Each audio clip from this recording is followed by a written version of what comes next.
again or what? Yes, I'm starting all over again because it keeps on canceling on me. So I'm going to see what I can do. And now I'm just going to read it. I've been ad-libbing, but this is my 8th time of doing this. So, all right, ladies and gentlemen.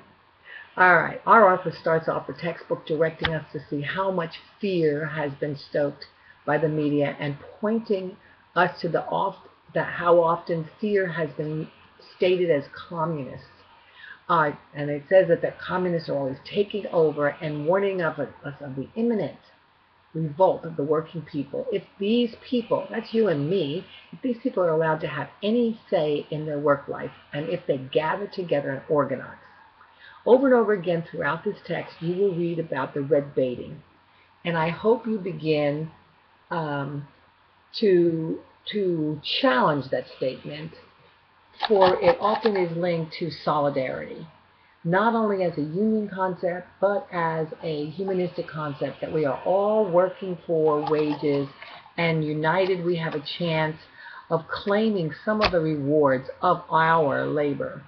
You will also notice repeatedly that private security, National Guards, and soldiers will be used to break up gatherings of workers. Many times this use of force against the people is committed when the gatherings are peaceful or not being held the way the business owners would like to see it happen. As you read this text and read of the many hundreds and thousands of folks who have risked their lives to make a better working life for all, have suffered, and they have also died. This is your heritage. Their goal, and I'm moving back and forth trying to get rid of that white light, sorry. Their goal was to bring about dignity to workers along with the improvements through better wages and hours of work. And that was only the beginning. This was managed through workers' organizations and morphed into unions as the industrialization of America began. Through this text and the assignments and the interactions between the other members when you do your forms, this class, you will come to understand that labor unions were, and they still are, necessary for our society. You will read how businesses, and later corporations, because that's what they managed to change into, along with most of our government leaders, felt that unions were subversive and destructive to our country, not because of the strikes or even that there was communists among them, but rather due to solidarity, the brother-sister relationship that all members of our unions have for each other. Solidarity, because we come together as workers wanting dignity and a decent living for ourselves and our families, and that scares big business. Philip Dray, the author, starts us off with the nation's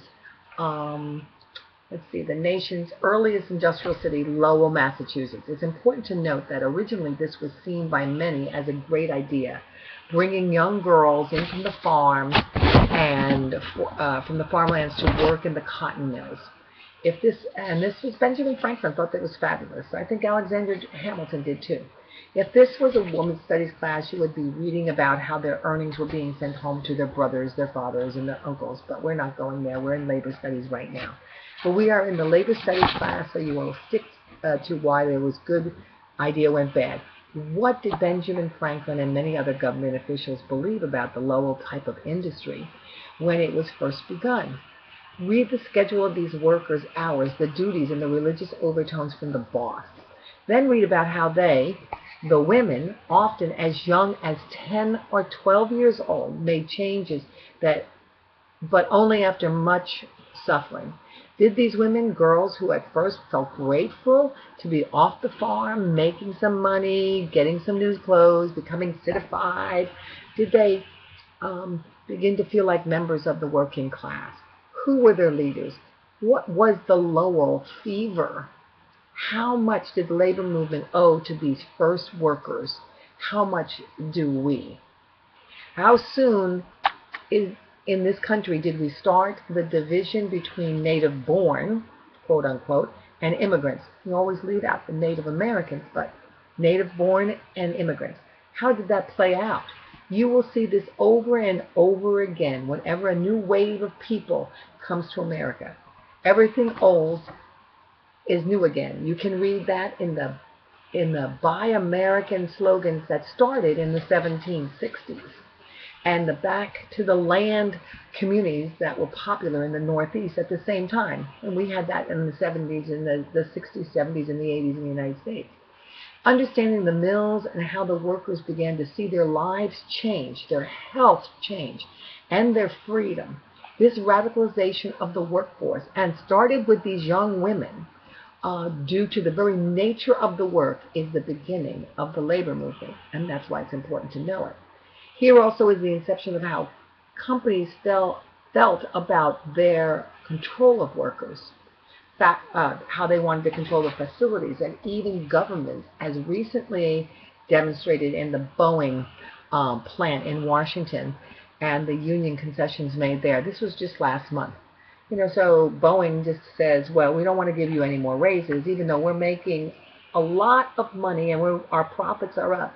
We don't want to give it to you anymore. So what we're going to do is we're going to put a bid out to all the states, and whoever says that they'll give us the cheapest place to come to, we're going to go there. And when we go there, we're going to get rid of your jobs. So that scare tactic worked, and probably used again by other unions. And the unions conceded to a more pay cuts or a loss of more health pay. All right, let's see. Finishing up this week's reading, Mr. Dre focuses on the fight for the shorter 10-hour day and the different approaches by the labor organizations. You may find yourself agreeing with one group or the other. See if you can align those thoughts to what's happening today with workers and corporations. Enjoy the reading, and I will see you next week, hopefully.